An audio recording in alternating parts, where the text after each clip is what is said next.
الحمد لله الحمد لله وكفى والصلاة والسلام على خاتم الأنبياء سيدنا وحبيبنا محمد المصطفى وعلى آله المجتبى وأصحابه النجبى. اللهم صل على سيدنا محمد النبي الأمي الهاشمي وعلى آله وأصحابه نجوم الهدى. أما بعد فقد قال الله تبارك وتعالى في القرآن المجيد والفرقان الحميد: أعوذ بالله من الشيطان الرجيم.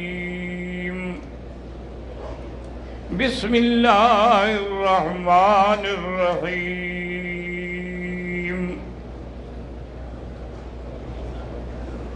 لله على الناس حج البيت من استطاع إليه سبيلا ومن كفر فإن الله غني عن العالمين. صدق الله العظيم. قال النبي صلى الله عليه وسلم: من حج لله فلم يرفث ولم يفسق رجع كيوم ولدته أمه، أو كما قال النبي صلی اللہ علیہ وسلم. برادران اسلام، الحمدللہ دروس سابقہ میں ہم نے مینا کے بارے میں عرض کیا تھا کہ 8 تاریخ کو آپ نے احرام باندھ کے اگر احرام سے پہلے غسل کریں اچھی بات ہے، لیکن جگہ نہیں، موقع نہیں تو وضو کر کے بھی باندھ سکتے ہیں. اور 2 رکعت سنت الاحرام ہے، پڑھیں تب بھی اچھی بات ہے، نہ پڑھیں تو کوئی بات نہیں، ایسے بھی نیت کر سکتے ہیں. اور پھر سارے راستے میں آپ نے تلبیہ پڑھنا ہے: لبیک اللہم لبیک لبیک لا شریک لک لبیک ان الحمد والنعمت لک والملک لا شریک لک. مینا پہنچنے کے بعد ظہر، عصر، مغرب، عشاء اور پھر 9 تاریخ کی فجر جو ہے وہی پڑھنی ہے. اپنے اپنے خیموں میں پڑھیں، انشاءاللہ وہاں جماعتیں ہوں گی باقاعدہ، کیونکہ اللہ کی رحمت ہے ہر خیمے میں کوئی نہ کوئی عالم تو ہوتا ہے. تو اب آپ نے افضل یہ ہے کہ 9 تاریخ کو سورج نکلنے کے بعد آپ عرفات کے لیے روانہ ہوں. لیکن اگر پہلے چلے جائیں تو کوئی حرج نہیں، اور اگر سواریوں کی وجہ سے لیٹ ہو جائیں، بعد میں پہنچیں، تب بھی کوئی حرج نہیں. عرفات کا حج کا وقت جو ہے وہ زوال کے بعد شروع ہوگا اور صبح صادق تک وہ قائم رہے گا. عرفات میں آپ نے جو وظائف پڑھنے ہیں، سب سے اہم اور افضل وظیفہ وہ ہے جو میرے آقا نے سرکار مدینہ نے فرمایا افضل ما قلت انا والنبیون قبلی سب سے افضل وظیفہ جو میں نے پڑھا ہے اور مجھ سے پہلے انبیاء نے بھی پڑھا ہے، وہ کیا ہے؟ لا الہ الا اللہ وحدہ لا شریک لہ لہ الملک ولہ الحمد یحیی ویمیت وہو علی کل شیء قدیر۔ یہ بڑے شوق سے دل لگا کر، وہ جیسے ہمارے پنجابیوں کی مسئلہ ہے نا جی کہ ہاتھ کار نہیں دل یار نہیں، آدمی چاہے کتنا مشغول ہو لیکن دل اللہ کی طرف ہو، اور اگر وہ دل سے نہیں کہہ رہا تو پھر وہ ایک رسم ہے پوری کر رہا ہے۔ اصل چیز کیا ہے کہ دل سے ہر بات نکلے، جو بات نکلتی ہے اثر رکھتی ہے۔ تو سب سے افضل وظیفہ یہ ہے، یاد کر لیں، لا الہ الا اللہ وحدہ لا شریک لہ لہ الملک ولہ الحمد یحیی ویمیت وہو علی کل شیء قدیر۔ اور اس کے بعد 100 دفعہ کم از کم، ویسے تو 1000 دفعہ پڑھیں لیکن کم سے کم 100 دفعہ درود ابراہیمی جو ہے وہ پڑھیں، جو آپ نماز میں پڑھتے ہیں۔ باقی بھی بہت سارے درود شریف ہیں، لیکن باقی کوئی ایسا درود نہیں جو حضور نے خود بھی پڑھا ہو۔ یہ درود شریف ہے جو آپ نے خود بھی پڑھا ہے اور اپنی امت کو بھی سکھایا ہے۔ اللہم صلی علی محمد وعلی آل محمد کما صلیت علی ابراہیم وعلی آل ابراہیم انک حمید مجید، یہ کم از کم 100 دفعہ۔ اور اسی طرح سورۃ اخلاص، قل هو اللہ احد اللہ الصمد لم یلد ولم یولد وَلَمْ يَكُنْ لَهُ كُفُوًا أَحَدٌ، یہ بھی کم از کم 100 دفعہ آپ نے پڑھنی ہے۔ اور اس کے بعد جو ہے آپ نے آیت کریمہ لا الہ الا انت سبحانک انی کنت من الظالمین، یہ بھی کم از کم 100 دفعہ۔ اسی طرح سبحان اللہ وبحمدہ سبحان اللہ العظیم، یہ بھی کم از کم 100 دفعہ پڑھیں۔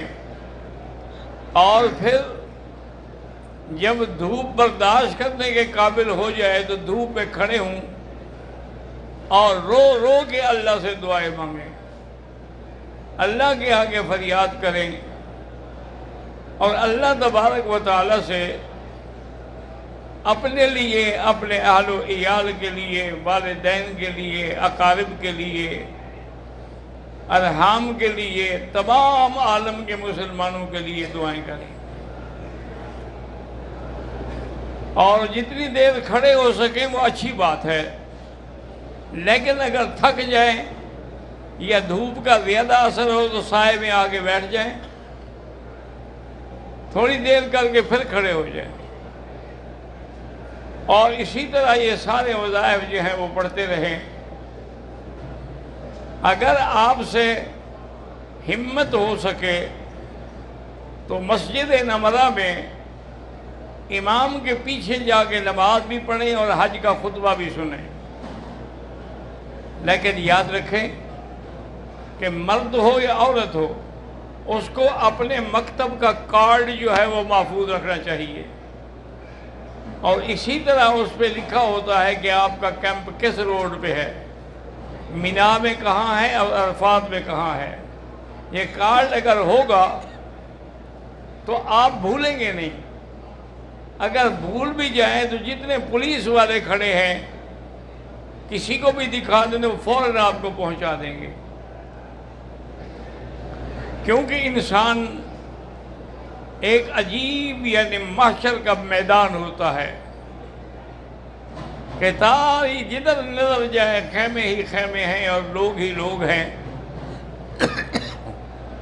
تو کبھی کبھی آدمی کا دماغ بھی کام نہیں کرتا۔ ہم جا رہے تھے حج پہ، بس میں تھے، اور اس سال حضرت مفتی محمود رحمۃ اللہ علیہ بھی حج میں ہمارے ساتھ تھے۔ وہ اکثر حج ہمارے ساتھ ہی کرتے تھے۔ تو راستے میں جاتے ہوئے میں نے عرض کیا کہ میں نے کہا حضرت ہمارا کیمپ جو ہے آگے بالکل نزدیک ہے، تو میں یہاں اتر جاتا ہوں تاکہ کوئی جوس وغیرہ کوئی چیزیں جو ہے میں لے لوں۔ انہوں نے کہا اللہ کے بندے مت اترو، پھر بھول جاؤ گے۔ میں نے کہا حضرت کیا بھول جاؤں گا، میں یہاں پیدا ہوا، ساری زندگی میری یہاں گزری، مینا عرفات کے گہبوں پہ ہماری راتیں گزرتی تھی، تو اب میں بھول جاؤں گا؟ بہرحال انہوں نے ناراض ہو کے کہا اچھا تمہاری مرضی۔ میں بس سے اتر گیا، بس چل پڑی۔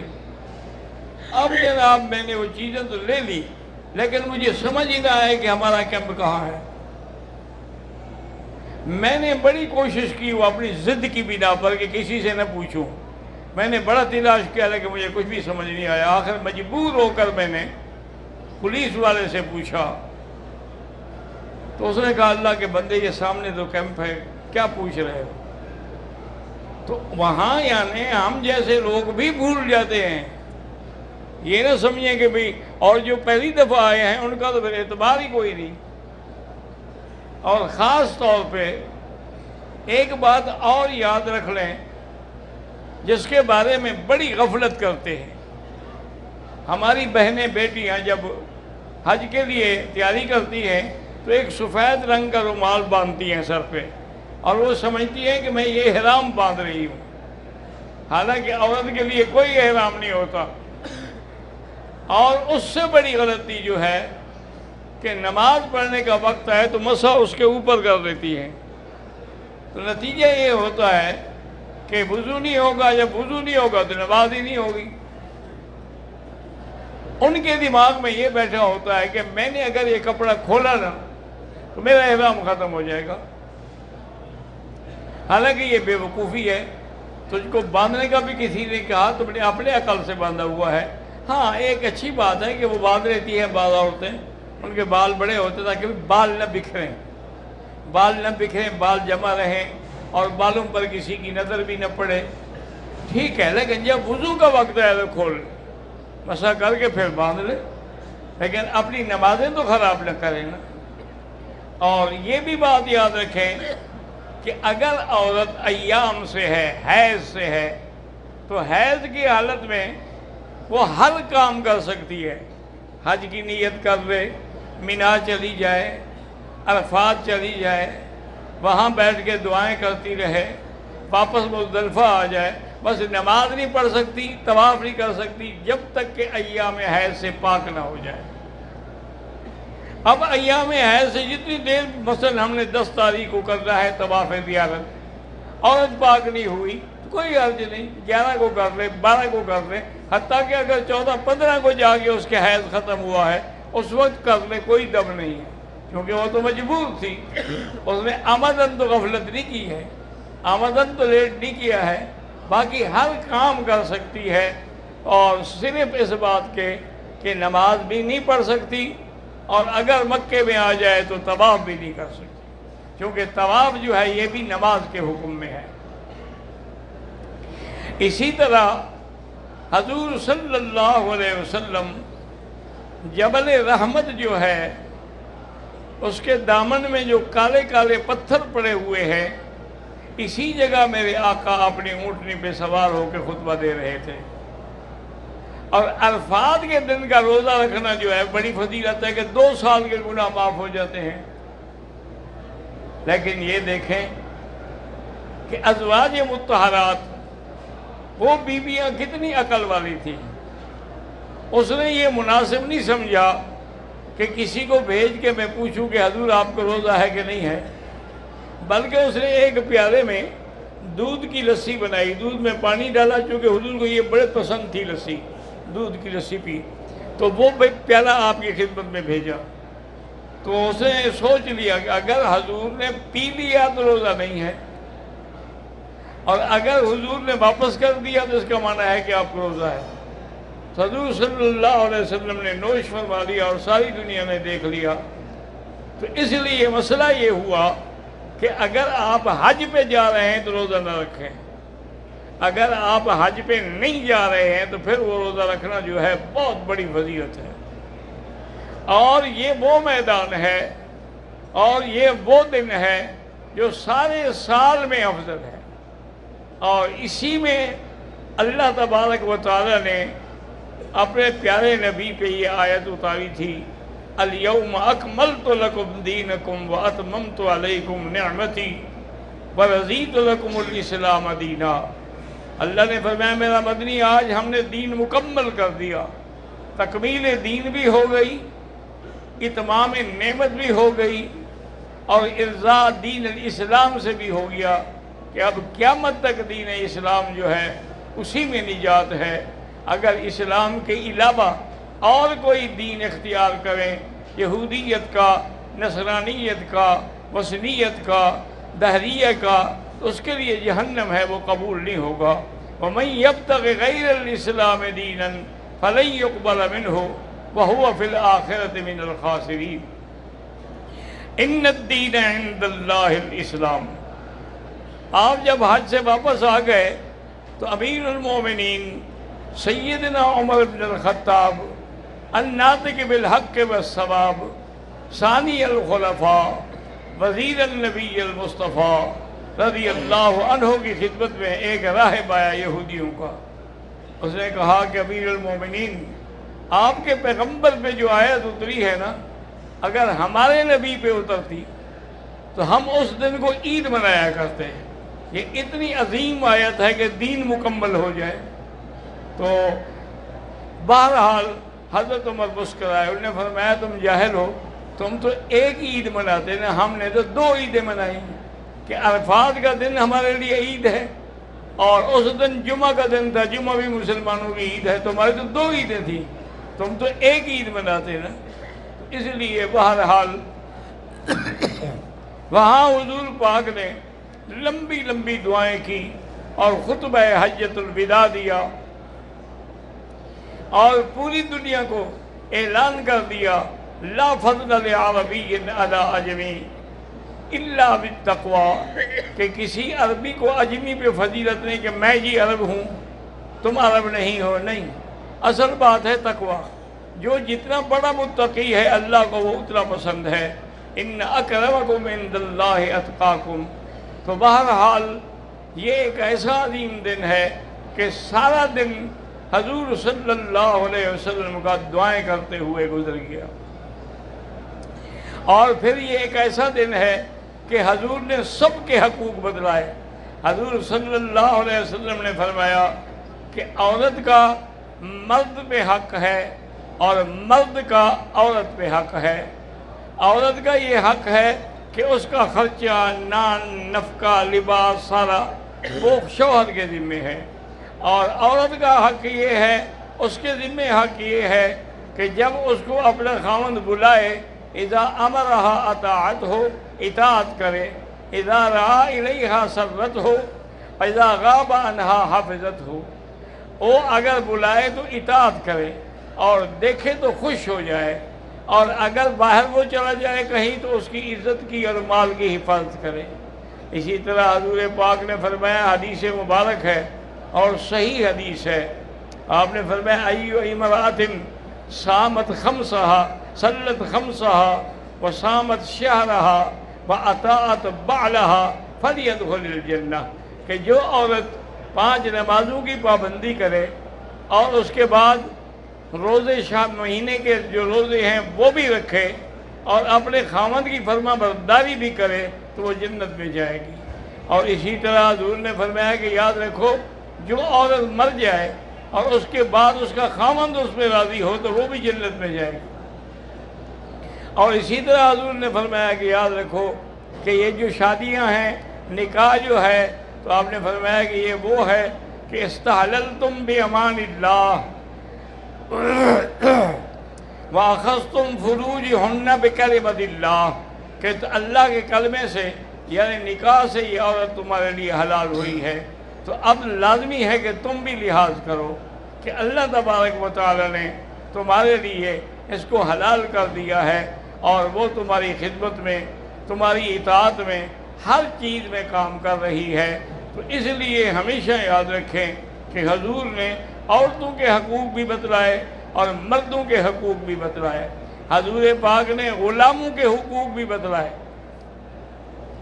آپ نے دیکھا کہ ابو مسعود الانصاری اپنے غلام کو مار رہے ہیں، تو حضور نے پیچھے آ کے کندھے پہ ہاتھ رکھا، فرمایا ابو مسعود للہ اقدر علیک، اللہ کی طاقت تم سے بہت بڑی ہے، کتنا مار رہے ہو تم اس کو؟ اس نے دیکھا کہ تو حضور ہیں، انہوں نے کہا حر لوجہ اللہ، حضور میں اس کو آزاد کرتا ہوں۔ اللہ تبارک و تعالی نے یعنی جہاں کوئی غلام کو تکلیف ہوئی، حضور پاک نے اس کے بھی حقوق بتلائے، جانوروں کے بھی حقوق بتلائے کہ اگر جانور کو ذبح کرو تو کند چھری سے ذبح نہ کرو، تیز چھری سے ذبح کرو، اور ذبح سے پہلے اس کو چھری نہ دکھلاؤ بلکہ عین ٹائم پر اس کو ذبح کر دو، کیونکہ جانور کو بھی تکلیف ہوتی ہے جیسے انسان کو تکلیف ہوتی ہے۔ اسی طرح ان کے چارے کا، پانی کا، ہر چیز کا خیال کرو۔ حضور پاک نے فرمایا، صحیح حدیث میں ہے جو مسلم شریف میں ہے، کہ ایک عورت نے بلی پال رکھی تھی لیکن غصے میں آ کے اس کو بند کر دیا، نہ پانی دے نہ اس کو کھانے کو دے، وہ بیچاری مر گئی۔ تو اللہ نے اس کی وجہ سے اس کو جہنم میں بھیج دیا کہ تم نے اس پہ رحم نہیں کیا تو میں تم پہ رحم نہیں کروں گا۔ اور اسی طرح یاد رکھیں کہ حضور نے فرمایا کہ ایک بڑی فاحش عورت تھی جس کی زندگی ساری زنا میں گزر گئی، وہ جا رہی تھی، اس کو پیاس لگی، راستے میں جو کنویں ہوتے تھے کچے جیسے روہی کے علاقوں میں ہوتے ہیں، اس نے ایک کنواں دیکھا اور کنویں کے کنارے پہ دیکھا کہ والکلب یلہث، کہ ایک کتا پڑا ہے بیچارہ زبان نکال کے تڑپ رہا ہے، وہ بھی پیاسا ہے۔ تو اس بی بی نے پہلے پانی نکال کے کتے کو پلایا، جب وہ سیراب ہو گیا اور اٹھ کے کھڑا ہو گیا پھر بی بی نے آپ پیا۔ تو اللہ تبارک و تعالی نے اس کے ایک چھوٹے سے اس عمل سے اس کے سارے گناہ جو تھے وہ معاف کر دیے، اس کے سارے گناہ اللہ تبارک و تعالی نے معاف فرما دیے ہیں۔ تو انشاءاللہ زندگی تو یہ مسائل جاری رہیں گے، لیکن یہ بھی شرط ہے کہ آپ ان کو یاد رکھیں، محفوظ رکھیں اور ایک دوسرے کو سکھائیں۔